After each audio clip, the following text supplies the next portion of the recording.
Michigan. Hi, Michigan. So thank you for that beautiful welcome. I wanted to introduce myself. I'm Maria Shriver, and as you heard, I'm a mom. I'm a Mama G. I'm a businesswoman, and I'm a journalist.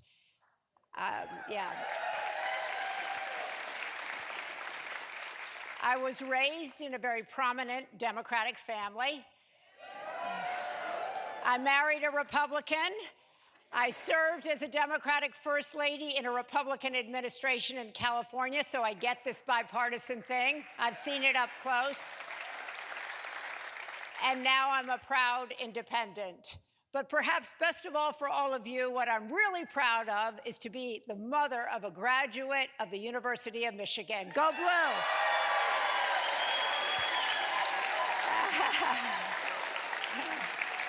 So I have, go Blue, that's right. Oh, okay, that's okay, healthy competition. So I've spent a lot of time in this state, and I must say, I love Michigan. I love its history. I love the landscape here. How beautiful are those trees when we were driving in? Oh my God.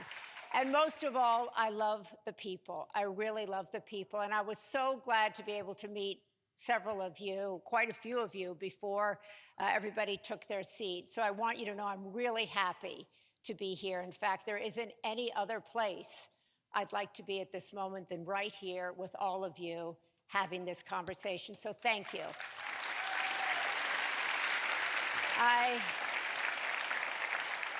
Now I know you're in a swing state, so you've had it up to here. You've been inundated with ads, with texts, with phone calls, with people knocking on your door, and you are exhausted. But I'm really grateful to you for not being that exhausted, for taking the time to stand in that line, to come in here, and I'm hoping that you'll come in here with a really open mind and an open heart and be really present for the next 45 minutes. Because what you're going to see on this stage is historic. As I said, I grew up in a political family, and people of both parties used to get along really well. They used to work for the common good. They used to compromise, and that was an example that they set. And now you're getting to see it in real life because we haven't seen it in decades. And so that's why I'm here. I'm here to witness this, to facilitate this conversation. I'm here as a journalist, but I'm really here as a concerned citizen. And I'm really happy to be here. And so I know all of you are looking forward to hearing from both of these extraordinary women.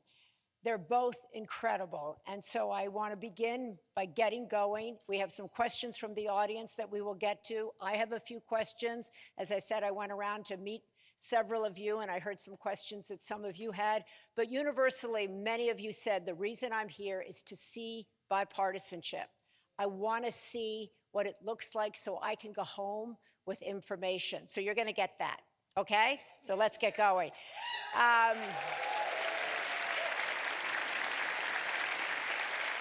So sit back, be comfortable. You're not, unfortunately. We have some predetermined questions, and hopefully I'll be able to ask some of the questions that might be in your head. I hope so. But so first, I'm going to introduce the Congresswoman from Wyoming. Liz Cheney, as you all know, is an incredible, courageous public servant. I'm a big admirer of hers.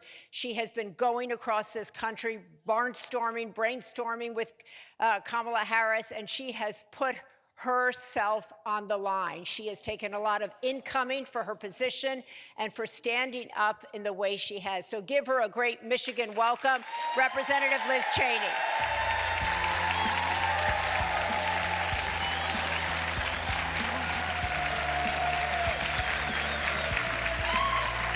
That's right, stand up, woo!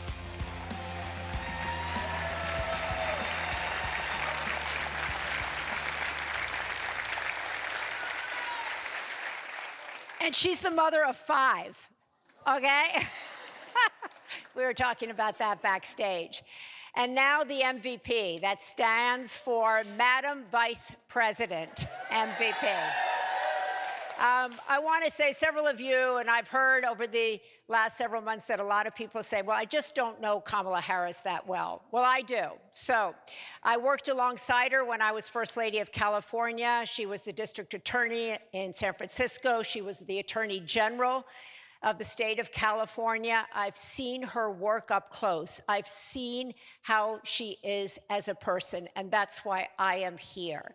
She is really an incredible leader. She brings people together. I've seen that firsthand. And most recently, we have worked on transforming the way the federal government funds and prioritizes women's health research.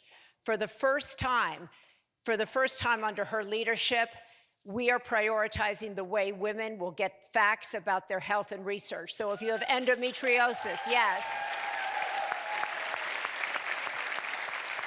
Probably that means something to every woman in this audience, because too many women in this country go to the doctor and they don't have any information about maternal health, about endometriosis, osteoporosis, perimenopause, menopause, Alzheimer's, MS, you name it. And she has worked diligently to try to change that trajectory, and she will continue to do so. So that's a big issue that I don't think gets enough attention in this campaign. She cares about people. People, families are at the center of her agenda. That's why she's the MVP. So please welcome Madam Vice President Kamala Harris.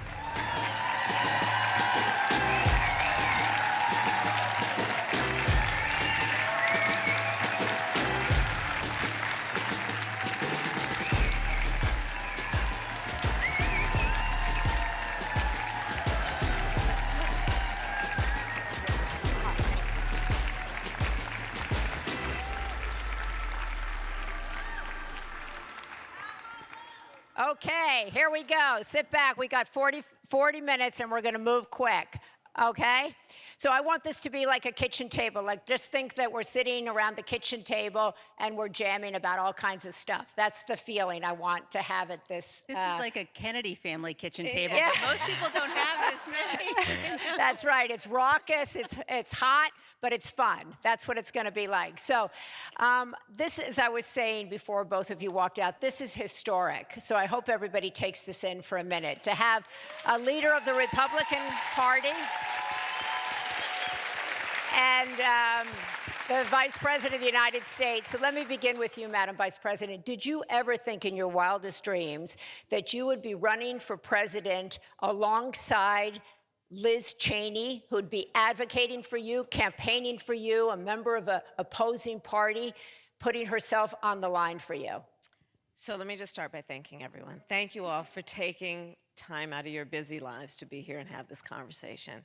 And I think we are all here together because we have many things in common. First and foremost, we love our country. Ooh. We love our country. You know, so Maria, perhaps not, but perhaps not. But let me say this. So you mentioned, you know, my background. So I started my career as a prosecutor.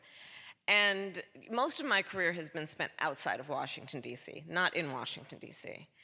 And for most of my career, let me just tell you, I never once asked a victim of crime, a witness, are you a Democrat or are you a Republican? Never. It would have even occurred to me to ask that.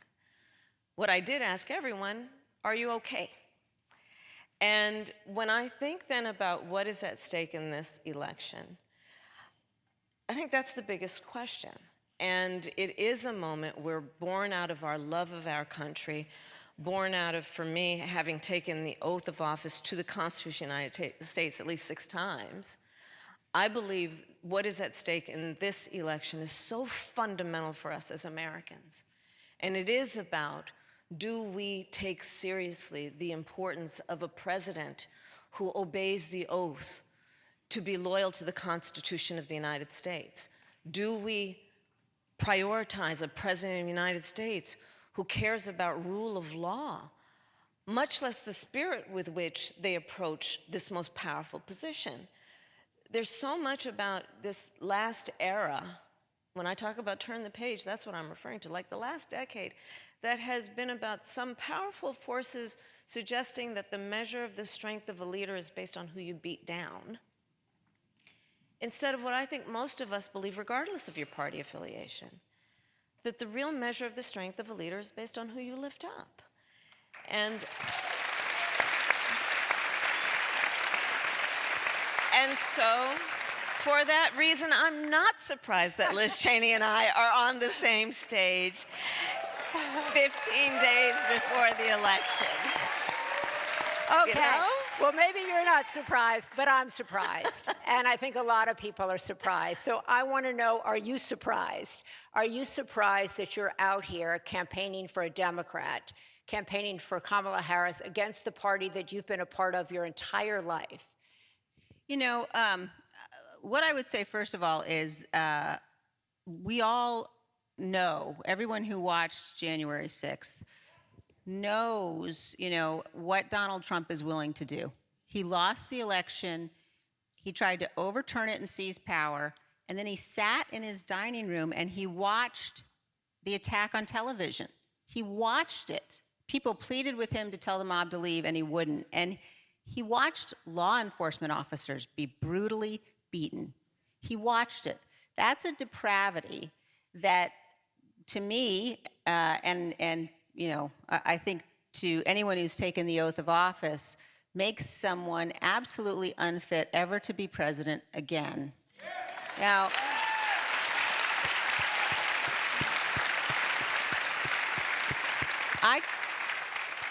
I could have just said, you know, I'm going to do everything I can to work against Donald Trump. And there are a lot of Republicans who have said that.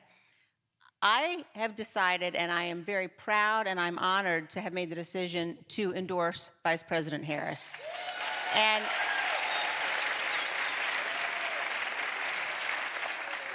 And I have gotten to spend time with Vice President Harris. I have had the chance to talk with her about how important it is that we have two strong parties in our country, about the kind of president that I know she'll be. And I think all of us, it doesn't matter what party you're in, we all know this is a good and an honorable and a great nation. And we have to have leaders. You might say, I'm not going to agree on every issue, but we have to have leaders who take that seriously. We have to have leaders who are going to be sincere. And as a mother, I want my children to know that there is someone sitting in the Oval Office that they can look up to, someone who can be a role model. And I'm incredibly proud, and I know that Vice President Harris will be that. Great. And Maria, let me just add one thing also, because it bears repeating. I have seen a lot of Republicans go up to Liz Cheney and thank her. And they may not be doing it publicly. They may not be doing it publicly because I think she has shown, to your point, extraordinary courage, especially in this environment post-January 6th, where there's something, an undercurrent that is violent in terms of the language and the tenor. And for her to show the courage she has shown is extraordinary. But I've seen Republicans come up to her, and from my vantage point, she's actually not alone. And so I want to talk about that because there are a lot of people who are scared to vote for you, scared about the environment, scared to talk about politics. How scary was it for you personally to make this decision? What has been the personal cost for you to do so? It was not, it wasn't scary at all in terms of making this decision. Because when I look at the nature of the threat that Donald Trump poses, and look, Donald Trump is doing everything he can to try to get people to forget about what he did on January 6th. And when you think about that level of instability, the level of erratic decision-making, the misogyny, that's not someone that you can entrust with the power of the Oval Office. And so I think that we are facing a choice in this election. It's not about party. It's about right and wrong. And I certainly have many Republicans who will say to me, I can't be public. They do worry about a whole range of things, including violence, but they'll do the right thing. And I would just remind people, if you're at all concerned you can vote your conscience and not ever have to say a word to anybody. And there will be millions of Republicans who do that on November 5th, vote for Vice President Harris.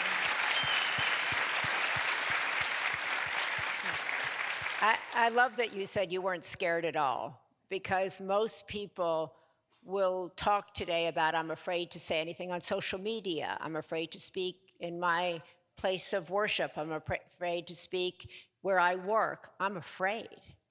How are you not afraid?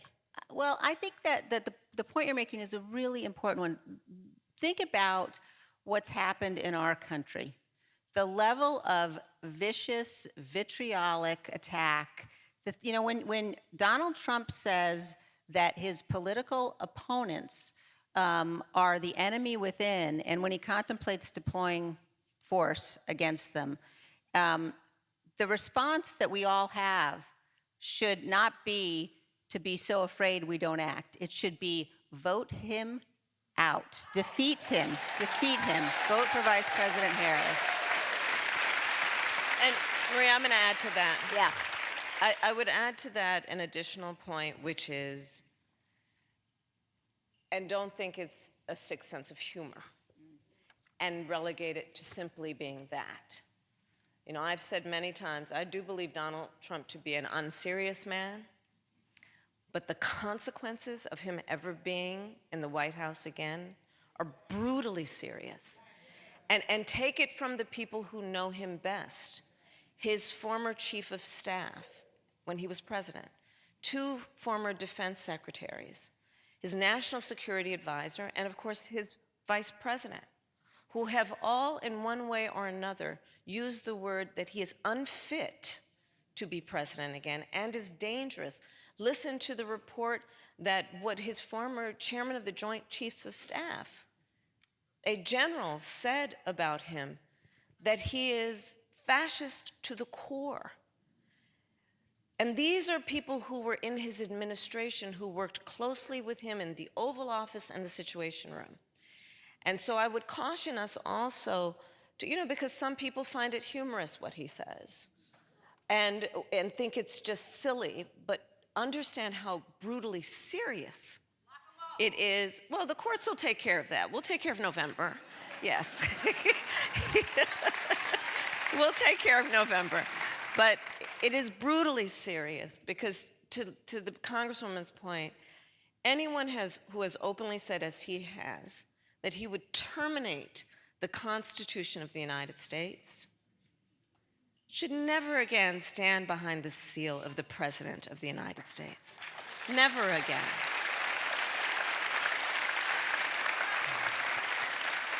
So, Madam Vice President, I wanted to ask you, several people that I talked to in preparation for this, when I asked them, they said, well, I want to vote for the Vice President, but I just don't feel like I know her. I don't know enough about her. I see the ads, but I don't have a feel for her. What are 3 things you can tell this audience about you that aren't in your ads, that people aren't telling people on the robocalls, that perhaps they just wouldn't know, that might give them a feeling for who you are as a woman? How much time do we have? We're at the kitchen table. I have lived a full life. I am a wife, I am a mother, I am a sister, I am a godmother, I love to cook. I started my career as a prosecutor. In large part, there are many reasons, but one very fundamental is when I was young, one of my best friends in high school, I learned, was being molested by her stepfather. And I told her when I learned she had to come live with us. I talked to my mother about it. Of course she has to come live with us, and she did. And I decided I wanted to take on a career and a life that was about protecting the most vulnerable. I served as Attorney General of California 2 terms. I was the top law enforcement officer of the biggest state in the country. And doing that work, it included prosecuting transnational criminal organizations for the trafficking of guns, drugs, and human beings. I did the work of taking on the big banks during the foreclosure crisis and delivered $20 billion for homeowners who had been targeted with predatory lending practices. I took on the big pharmaceutical companies on behalf of consumers As Vice President of the United States, my priorities have been many, including, to your point, the work that you and I have done over the years, focusing on women's health. One of my priorities has been maternal mortality. But I have only had one client in my career, the people. And my belief is that there is great nobility in public service if one understands that they hold the office in the public trust. It is not about personal power. It is about what you can do that lifts up the condition of people. And there is so much about how I think about my responsibility, and I'm here to ask for your vote, is that I intend to be a president for all Americans, understanding that the vast majority of us have so much more in common than what separates us. And this era that was kind of initiated by Donald Trump has not only been exhausting, it has been harmful to us as a nation. The notion that a president of the United States would encourage Americans to point fingers at each other, that there would be a suggestion that we are a divided country, that instead of knowing we have so much more in common than what separates us. I have, as vice president, met over 150 world leaders, presidents, prime ministers, chancellors, and kings. My most recent overseas trips as vice president, which were relatively close to then the election, our allies have expressed real concern. I shared this before, but when we walk in a room representing the United States of America, we should walk in that room, especially leaders, chin up, shoulders back, knowing that we have the self-appointed and earned authority to talk about the importance of democracy and rule of law. But the thing about being a role model, this is all role models who are here, people watch what you do to see if it matches up to what you say. People around the world are watching this election, I promise you. And my one fear I have is I hope and I pray that we, the American people, understand not only what is at stake for us in this election, but how much we mean to the rest of the world. There is so much at stake in this election. Liz Cheney, tell us real quick, I want to get to our first question, but you've been traveling with the vice president, you've been working with her, you've been spending human time with her. Tell the audience what you see that perhaps the camera doesn't get or the ads don't get, so that they can get a sense of her that you have. Well, I think that what I could tell you is that what the vice president is saying about wanting to be a president for all Americans, caring deeply about this country, those are things that come across very, very clearly and very directly. And look, I'm a conservative. The very first campaign I ever volunteered in was for President Gerald Ford in 1976. And ever since then, I have been voting for Republicans. I've never voted for a Democrat. And, wow. And so the fact that I believe so strongly that in this election, we need to elect the person who is the responsible adult. And we need...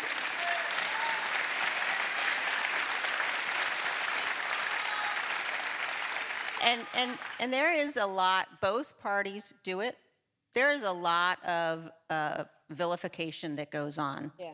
And I think it's really important for people to think very carefully about the power that we're going to invest in the President of the United States and what it would mean to give that power to Donald Trump.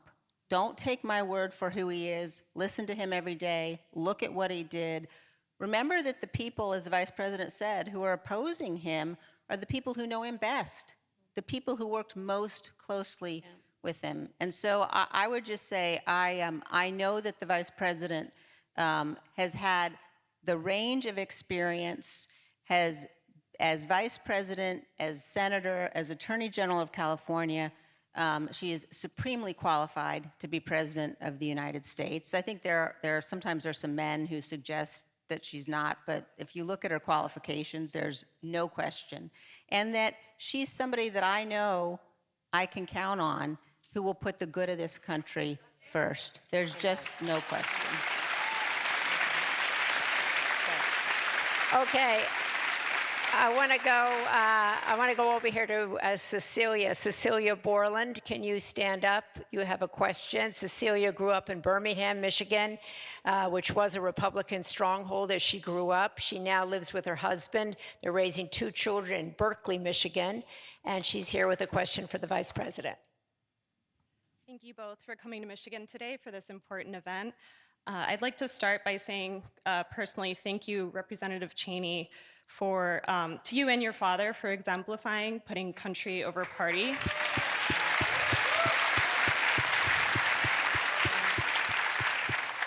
And Madam Vice President, I hope you had a wonderful birthday yesterday. Thank you. Thank you. From the shootings at Oxford High School to my alma mater, Michigan State University, to an attack at a kid's splash pad this summer, just a few miles away from here, the issue of gun violence hits very close to home for our community. Just yesterday, I learned from our school district that my preschooler will be going through his first active shooter drill this week. Yeah. As a gun violence survivor and mother of 2 young children, the issue of gun violence and the safety of my children in their schools and in our community is my top priority. Madam Vice President, if you are elected president and there is a Republican majority in Congress, how will you work with them to make impactful and immediate progress around gun violence, especially in our children's schools?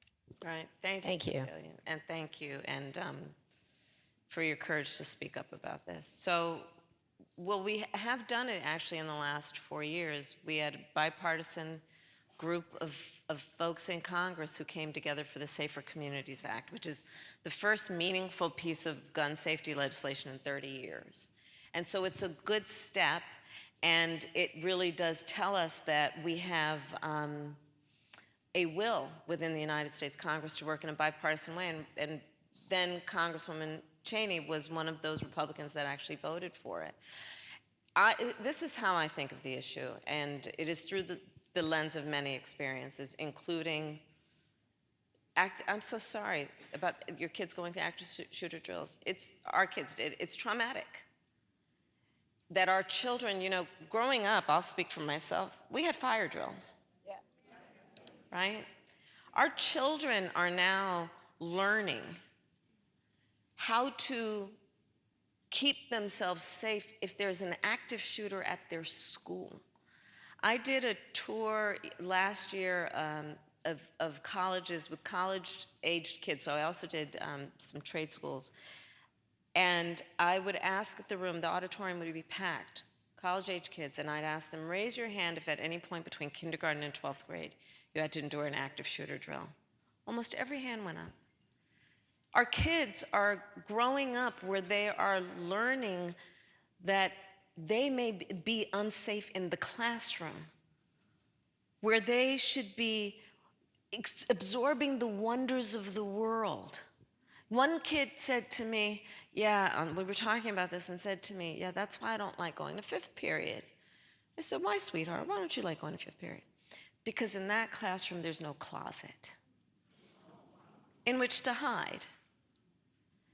So when we think of this issue, we must also consider the trauma, that is, the direct trauma for those who have been directly affected by gun violence, including that to our kids who are in schools across our country doing this, not to mention their teachers who want to teach and not also have to worry about, will they be able to physically protect a child from a bullet? Here's how I think about it in terms of the macro point. We have been pushing as a country, I think, a false choice that suggests you're either in favor of the Second Amendment or you want to take everyone's guns away. And that's a false choice. I'm in favor of the Second Amendment. I have talked about the fact both Tim Walz and I are gun owners. I also believe we need reasonable gun safety laws, assault weapons bans, red flag laws, universal background checks. And reports say that the majority of NRA members agree on, for example, universal background checks. What is a universal background check? It's just common sense. Here's what it is. You just might want to know, before someone can buy a lethal weapon, whether they've been found by a court to be a danger to themselves or others. You just might want to know. It's common sense. We need common sense gun safety laws, and I will continue, I've done it throughout my career, work with all of our colleagues across the aisle, and I know that we can make progress. But this is not, I'm not trying to take anybody's guns away from them, but we need reasonable gun safety laws. Okay, I want to come back to the issue of public safety in a minute, but first we want to go to Martin. Thank you, Cecilia, very much. Martin Hauerlich, he's a former Republican member of the Michigan House of Representatives, and he's here with a question about national security. Well, thank both of you for being here this afternoon. I really appreciate your coming to the state of Michigan to be here.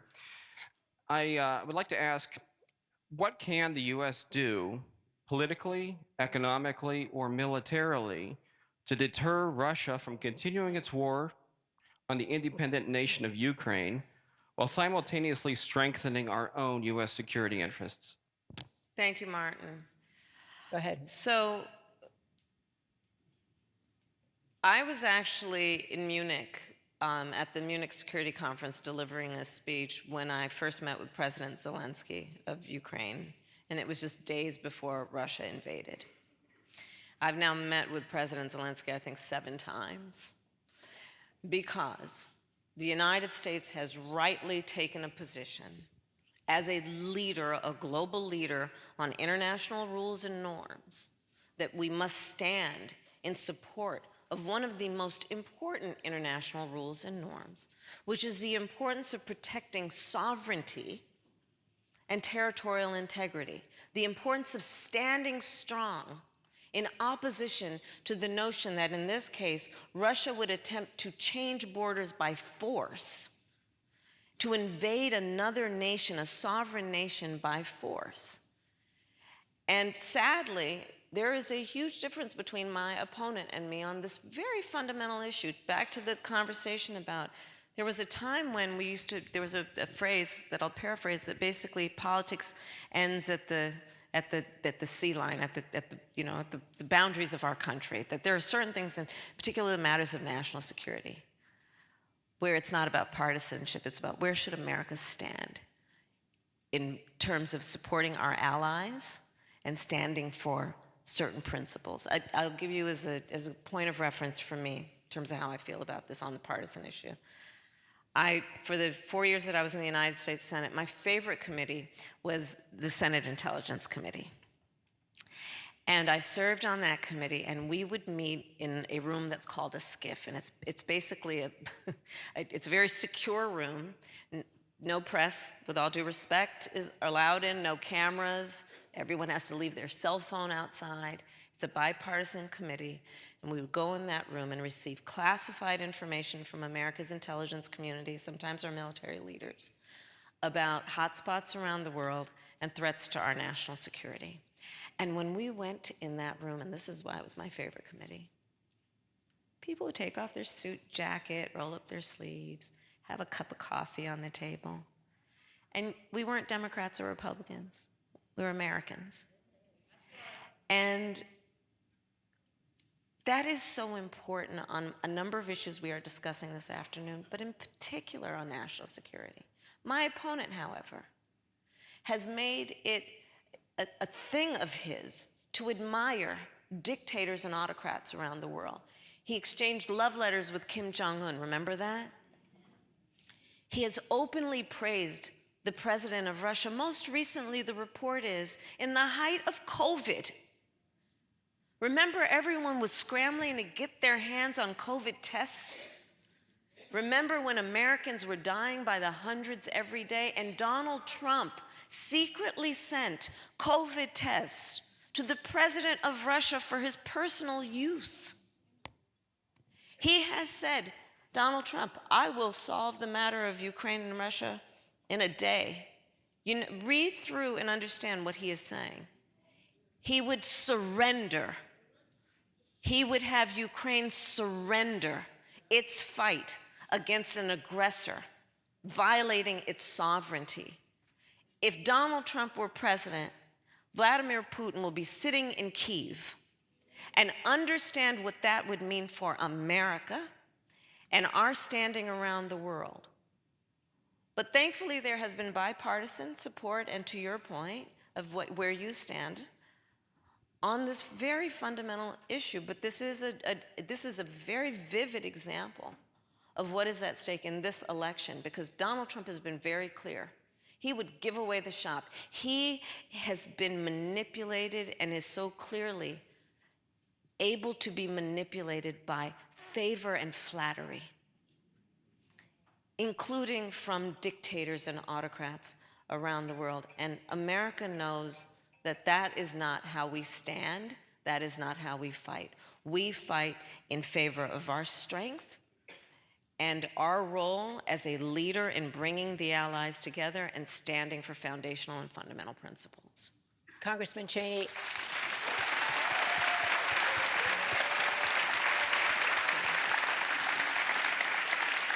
I know kind of the issue of national security is one of the big reasons you're here and supporting the vice president. Can you expand on that answer and add your thoughts to it? Yeah, you know, I think that if you look at where the Republican Party is today, there's been a really dangerous embrace of isolationism, a dangerous embrace of tyrants. The president, you know, even just today, he heaps praise on the world's most evil people while he attacks, you know, with venom his political opponents here at home. And, you know, the reality is that since the end of World War II, America has led, and we've led, and that has been necessary to defend our freedom. And we can't do it by ourselves, though. We need our allies. And when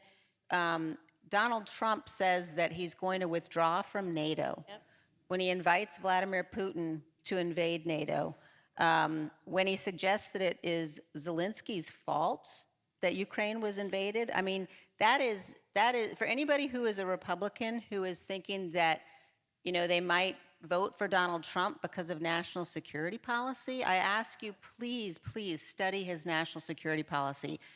Not only is it not Republican, it's dangerous. And without allies, America will find our very freedom and security challenged and threatened. And one final point on this, don't think that Congress can stop him. People say, well, you know what, he can't really do the worst, you know, because Congress will step in. All he has to do is what he's doing, is say, I won't fulfill our NATO treaty obligations. And NATO begins to unravel. So it is an incredibly dangerous thing to think about a foreign policy, a national security policy led by somebody who is as unstable as Donald Trump is, and it's a risk we just simply can't take as a nation. And I'm going to add for emphasis that let's also be clear about, on this subject specifically of Ukraine, Donald Trump's approach would be to surrender. Understand what that would mean. That is signaling to the president of Russia he can get away with what he has done. Understand, look at the map. Poland would be next. NATO, our allies, are the reason that they have been so thankful for the position of strength we have taken in bringing the allies together, is because they are fully aware of, and remember, to the Congresswoman's point, World War II, remember, this concept of isolation, we were once there as a nation, and then Pearl Harbor happened. Let's remember, recent history, Europe remembers it well. Then when we got attacked, Pearl Harbor, we jumped in. And it is because America jumped in that we were ultimately able to win that war. And it should be a constant reminder to us, we have to remember history, that isolationism, which is exactly what Donald Trump is pushing, pull out of NATO, abandon our friends, Isolationism is not insulation. It is not insulation. It will not insulate us from harm in terms of our national security. So I say that to emphasize a point that the Congresswoman made, and the other point I'd make is also check out where he's been on how he thinks about America's military and service members. One of the great, great American heroes, a prisoner of war, John McCain. Remember how he talked about John McCain? He said he didn't like him because he got caught. You look, he's called members of our military suckers and losers. And then look at how some of the highest ranking members of our military, including what I mentioned earlier, the former chairman of the Joint Chiefs of Staff, a dedicated member, leader in America's military, how he has assessed Donald Trump, fascism to his core. So There are your talking points for the kitchen table.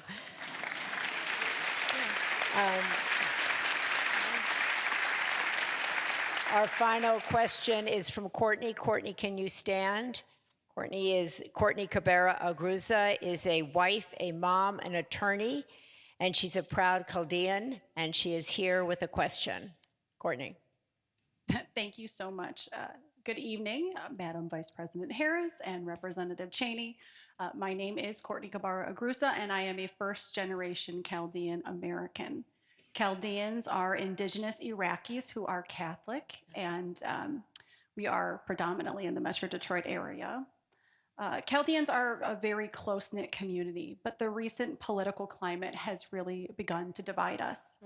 While I know that you have discussed several bipartisan proposals over the course of your campaign, what would you say to people like myself who are part of these traditionally conservative communities who want to move forward but are feeling the pressures of the political divide? thank you. And I've actually met with members and leaders in the Chaldean community, and thank you for being here. You know, I think that there is something at stake that is about core values as well as what is at stake in terms of the risk and the danger. And I would offer you an example of what I think would be an important issue that would affect the Chaldean community and all Americans. For example, the issue of how we think about healthcare in America. So I know enough about the culture and to know that it is reflective of who we are as Americans in general. We respect our elders. We take care of them. So I will share with you a specific proposal that is an extension of how I think about things. I actually, personal story, I took care of my mother when she was sick. And for anyone taking care of or who has taken care of an elder relative, you know what that is. It's about trying to cook something they feel like eating. It is trying to find clothes that don't irritate their skin or help them put on a sweater. It's about trying to figure out something you can say that will bring a smile to their face or make them laugh. It's about dignity. And we now have, in particular in our country, a lot of people doing that and also raising young kids. We call them the sandwich generation, right in the middle. It's a lot. And the way the system currently works, well, God willing, you may have enough resources, you can hire somebody to come in and help. If not, you may have to spend down all of your savings to be able to qualify for Medicaid. Or you may have to quit your job to be able to do what you need to do to take care of your children and take care of your older relative. That's just not right and it's not fair. So part of my proposal and the plan is that we're going to now reconfigure so that Medicare covers home health care for our seniors, right? It's about dignity.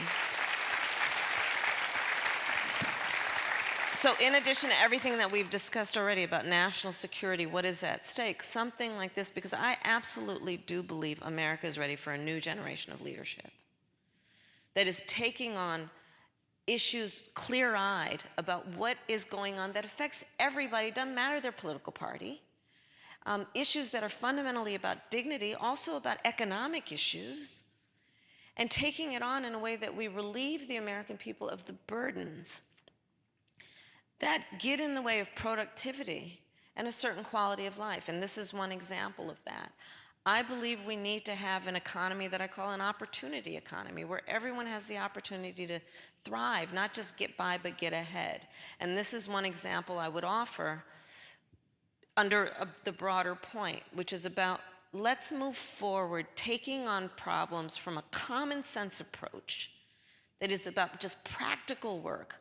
Look, I am a capitalist. I am a pragmatic capitalist. I will work as I have with the private sector. I believe we have to invest in America's economy and America's industry and America's entrepreneurs. And we can at the same time take care of those that are the most in need of just a little support to be able to not just get by, but get ahead. Thank you, Courtney. Liz, I just want to, we have 2 minutes left. And when you hear the phrase, a new way forward, when you hear country over party, what does that mean to you? We're 2 weeks out. What does a new way forward mean for families like everybody here, for your children, my children, everybody's children, young men? Yeah, What is it like? I think that we're at a moment now where, when you think about America and the beacon of hope that we have been for so many years, for so many communities, also how tremendously enriched we have been by communities, immigrants who want to come here and build a life, all of that depends upon fundamentally defending the rule of law, fundamentally defending our Constitution. That's what makes all of our opportunity and our freedom possible. And at the same time that we're that beacon for the world, it's also because we're a good nation. Yeah. And because when you look at who our leader is going to be, what Donald Trump represents is in many ways just cruel, and not the kind of dignity and the kind of person that we all want to be able to look up to. But what I would say is that if people are uncertain, if people are thinking, well, I'm a conservative, I don't know that I can support Vice President Harris, I would say, I don't know if anybody's more conservative than I am. and I understand the most conservative value there is to defend the Constitution. And if we don't come together to do that, then and so just to finish that, I would say, to me, a new way forward is this. It's what you're seeing up here. It's having a president who will listen, having a president who will say, I'm not necessarily sure I agree with you on this issue or that issue, but let's talk about it. Yeah. Why do you want that policy? Why do you believe that? Someone who is willing to honor and respect all perspectives and points of views. And there's only one candidate in this race who does that, and that's Vice President Harris.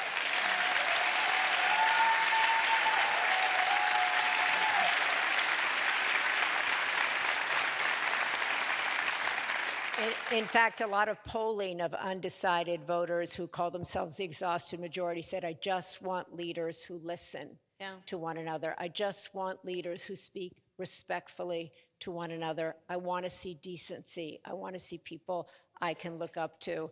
And unfortunately, that's considered a new way forward, as Representative Cheney. Let's do that. Let's do that. Yeah, let's do that. Let's make that a way forward. The final word, Madam Vice President, everybody I talk to says, I have to turn off the news. I can't read anything. I'm meditating. I'm doing yoga. I'm so anxious. I just don't even know. I'm eating gummies, all kinds of things, What are you doing? What are you doing? Not eating gummies.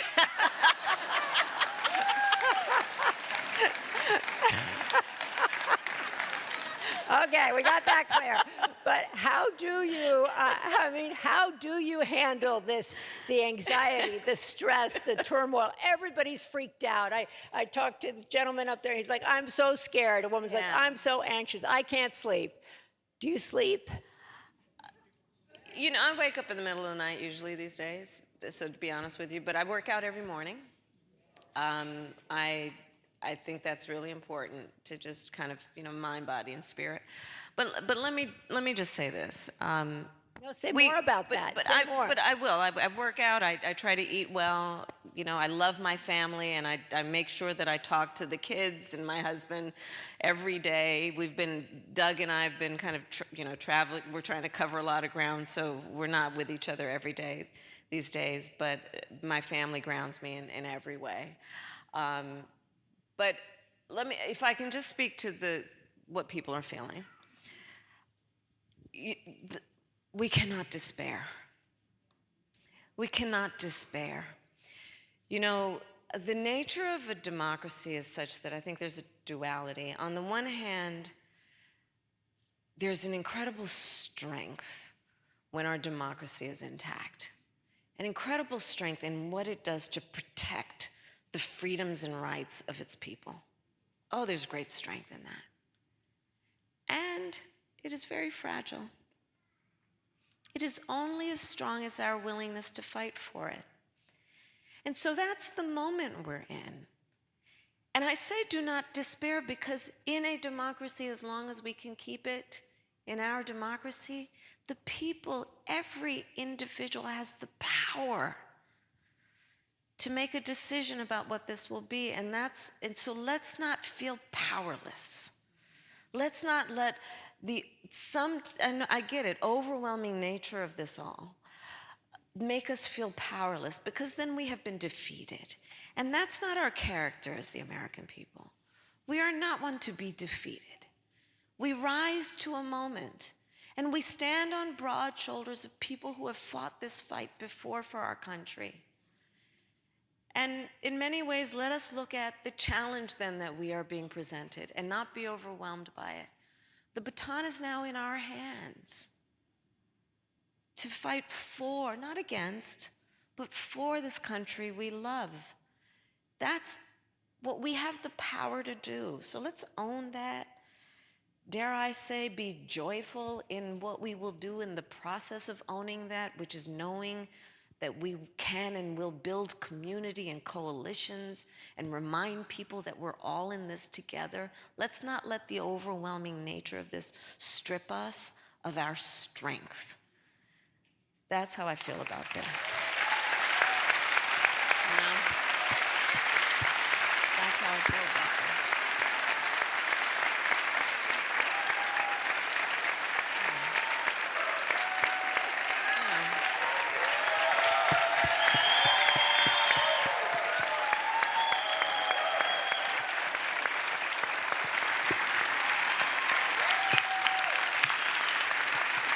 So I want to thank everybody here. You heard from the Vice President, from Congresswoman Cheney, do not despair. I think you got a great glimpse into who this woman is, what brings them together, why they're here, why they want to earn your vote, why they wanted to speak with you today.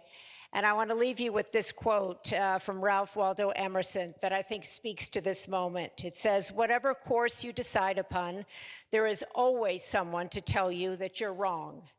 There are always difficulties arising which tempt you to believe that your critics are right. To map out a course of action and follow it to the end requires great courage." So I leave you with that. All of you are courageous people. Do not despair. Thank you so much for spending your time. Bravo.